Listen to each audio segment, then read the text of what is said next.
The policy tools that work are not obscure. They're real, and they do work. They are documented, modeled, and operating with a high degree of success in other countries. The barrier to their adoption in the United States is not technical, it is political.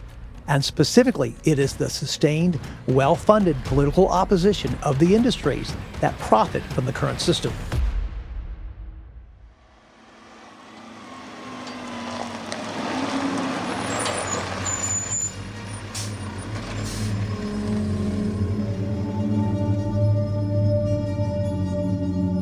Welcome back to Threat Level Red. I'm Charles Denyer. This is part 5, the final episode of Buried Beneath Us. Our investigation into America's landfill crisis, what it is, who caused it, who profits from it, and who bears the cost. Over the past 4 episodes, we built a clear picture. Landfills solved one problem, but created bigger ones. We explored the chemistry, leachate, PFAS, methane, and the communities affected. We exposed how the throwaway economy was engineered and how campaigns like Keep America Beautiful shifted blame to consumers.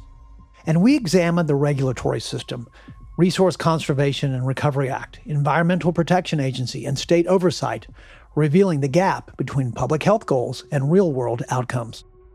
Now we look forward, because the picture we've built is not a picture of an inevitable situation. It is a picture of a chosen one, chosen by corporations, enabled by regulators, sustained by lobbying, and made to seem natural by 50 years of deliberate public relations work. Chosen situations can be unchosen, but the path from here to there requires a clear-eyed understanding of what actually needs to change, and why the usual answer, which is recycling more and hoping for the best, is not sufficient. Welcome to Threat Level Red, a Charles Denyer Productions podcast. Every week, Charles brings his real-world expertise to the front lines of America's most pressing threats. Cyber attacks, extremist networks, rogue states, terrorism, economic instability, systemic breakdowns, and so much more. From the digital battleground to the streets of America, no threat is left uncovered. No spin, no filters, just intel. To be clear, recycling is not the solution to the American landfill crisis. That statement is likely to be misread, so let me be precise. Recycling is better than not recycling. A functional recycling system, properly designed and adequately funded, reduces the volume of material entering landfills, reduces the demand for newly extracted raw materials, and reduces the environmental impact of consumer goods across their life cycle. None of that is in dispute. What is in dispute is the claim that recycling, as currently practiced in the United States, is a meaningful response to the scale of the waste problem. To be clear, the American recycling system is in serious trouble, and has been since 2018, when China, which had been purchasing the majority of American recyclable material for processing, closed its markets to most categories of American recyclables under what it called the National Sword Policy, citing severe contamination levels that made the material simply difficult or even impossible to use. The sudden collapse of the export market exposed a hard truth. The American recycling system was never a true material recovery system. It functioned primarily as a collection network, gathering and sorting waste into bins, all while outsourcing the far more difficult task of processing it to China, which for years accepted low-quality, mixed materials under economic and policy conditions that eventually changed. So, when China stopped accepting the material, American municipalities found themselves with no domestic processing capacity for much of what their residents had been diligently sorting into blue bins for years. The result was that millions of tons of material that Americans believed was being recycled was instead being landfilled, often without any public disclosure that this was occurring. And the recycling rates figures that the EPA reports, approximately 32% for municipal solid waste, also require careful interpretation. They include composting, which is a genuine and beneficial practice.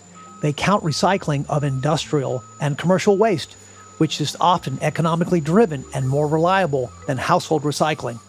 Also, keep in mind that the household recycling rate for the materials that end up in a residential blue bin or yellow bin, whatever color your recycling bin is in particular, well, that is substantially lower than the headline figures suggest. The recycling rate for plastics, the most discussed and in many ways the most problematic waste stream, is approximately 9% by weight of plastic produced. 9%. The remaining 91% is either landfilled, incinerated, or in a small and declining fraction, escapes into the environment. So in the end, that very recycling symbol on a plastic container does not mean that container will be recycled. In most cases, it will never be, unfortunately. Now, the countries that have actually reduced their landfilling rates to low levels, Germany, South Korea, Austria, Japan, the Netherlands, have not done it primarily through household recycling campaigns. They have done it through a combination of policy tools that address the waste problem at the point of production, rather, or in addition to, at the point of disposal. The lessons from their experience are clear and consistent across very different national contexts, and almost entirely absent from American mainstream policy debate. Let's start with Germany's dual system, or Green Dot program, established in 1991, which requires producers and retailers of consumer packaging to fund and manage a parallel collection and recycling system for that packaging. The cost of recycling is internalized into the price of the product. As such, manufacturers who want to reduce their recycling fees have an economic incentive to design packaging that is easier to recycle or use less material. The result has been both high recycling rates and steady reduction in packaging intensity. Less packaging per unit of product over the 3 decades the system has operated. Germany's packaging recycling rate exceeds 70%. Its landfilling rate for municipal solid waste is under 1%. Then you have South Korea, which has implemented an aggressive combination of EPR and volume-based waste fees, a system in which households and businesses pay for waste disposal based on the volume they generate, using standardized bags purchased at a market price, and mandatory food waste separation and composting. The volume-based system ultimately creates a direct economic incentive to reduce waste generation, not just to sort it correctly. As a result, Korea's landfilling rate for municipal solid waste has fallen from over 90% in the early 1990s to under 10% today. The food waste composting program alone has diverted millions of tons of organic material from landfills, dramatically reducing the methane and leachate generation that makes millions of landfills so problematic. And then you have Japan's approach, which is shaped by the country's geography and its limited land area for disposal, which has emphasized both producer responsibility and a regret for wastefulness, all of which have been institutionalized through policy in ways that have reduced both packaging intensity and food waste levels to that American advocates can only describe as aspirational. Let me speak briefly about the Japanese concept of mindful conservation, because I find this quite fascinating. This philosophy centers on a profound sense of regret for wastefulness, rooted in the belief that every object and resource possesses an inherent spirit or value. Rather than just focusing on the practical acts of reducing, reusing, and recycling, it adds a crucial fourth layer, a deep respect for the world around us. It encourages a lifestyle of mindfulness and gratitude, where one feels a personal responsibility to fully honor the effort and life force behind everything we consume, ensuring nothing is ever cast aside without purpose. You know, I think we could use a little of that philosophy right here in the United States. So, as we can clearly see, the policy tools that work are not obscure. They're real, and they do work. They are documented, modeled, and operating with a high degree of success in other countries. The barrier to their adoption in the United States is not technical, it is political. And specifically, it is the sustained, well-funded political opposition of the industries that profit from the current system. The plastics industry has spent hundreds of millions of dollars over the past decade on advertising campaigns, lobbying, and political contributions to prevent state and federal legislation that would impose producer responsibility, establish meaningful recycling standards, or restrict single-use plastics. And how about the American Chemistry Council, the trade association for the petrochemical and plastics industry? They have been the most active opponents of EPR legislation in every state where it has been proposed. Their arguments are consistent. EPR is a tax on consumers. It will raise the price of goods. It will hurt manufacturers and workers. The arguments are designed to activate economic anxieties rather than to engage with the evidence from countries where EPR has been implemented and consumer goods industries have continued to operate profitably. And the waste management industry has its own political interest in the status quo. A circular economy that dramatically reduces the volume of waste requiring disposal is an economy in which landfill operators accept less material and collect fewer tipping fees. The big players in waste management in recent years have made rhetorical commitments to sustainability and circular economy principles. They have invested in recycling processing capacity, in anaerobic digestion, in landfill gas energy recovery. But their core business model remains dependent on the continued generation of high volumes of waste requiring disposal.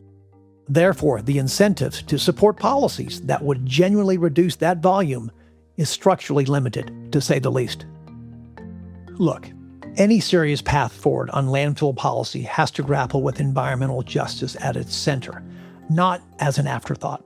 The communities that have borne the greatest burden of the American waste system, the communities of color and low-income communities that have hosted the landfills, breathed the methane, drunk the leachate-contaminated water, are owed more than better regulatory standards for future facilities. They are owed remediation of the damage already done, meaningful participation in the decisions that continue to affect their environments, and the resources to assert their interests in regulatory proceedings that have historically excluded them. The environmental justice movement has fought for and won recognition of these principles in federal environmental law. That's where we end Part 5, and where we end this series. We started at the hole in the ground, the landfill, America's default solution to the problem of waste since the middle of the 20th century. We followed the chemistry of what happens in the hole, the toxic soup, the greenhouse gas, the groundwater contamination that spreads quietly through the neighborhoods that had no power to refuse the facility. We've traced the economic system that makes the hole necessary, the deliberate design of disposability, the lobbying that has blocked every policy tool that might have reduced the volume of waste being generated. And we've examined the regulatory framework that was supposed to protect communities from all of this and documented the ways it has been outmaneuvered, underfunded, and captured. And we have looked at what is possible, what countries that took this seriously, this problem, have actually achieved, what policies work, and what would it take politically to deploy them at the scale the problem demands. The American landfill crisis is not inevitable. It is not the natural result of a wealthy society generating waste. It is the result of specific decisions made by specific corporations and specific political actors, sustained over decades by a specific flow of money and influence. Chosen situations can be unchosen. The question is whether the political will to unchoose this one can be assembled before the cost of the current system, measured in contaminated water, in greenhouse gas emissions, in the health of the communities that have been made to live next to the hole, become irreversible. We don't have a landfill problem. We have a consumption problem, a corporate accountability problem, and a political will problem. All three are solvable. None of them will be solved while we are looking the other way. That's buried beneath us on Threat Level Red. Thank you for listening. I'm your host, Charles Denyer. Threat Level Red is a Charles Denyer Productions podcast.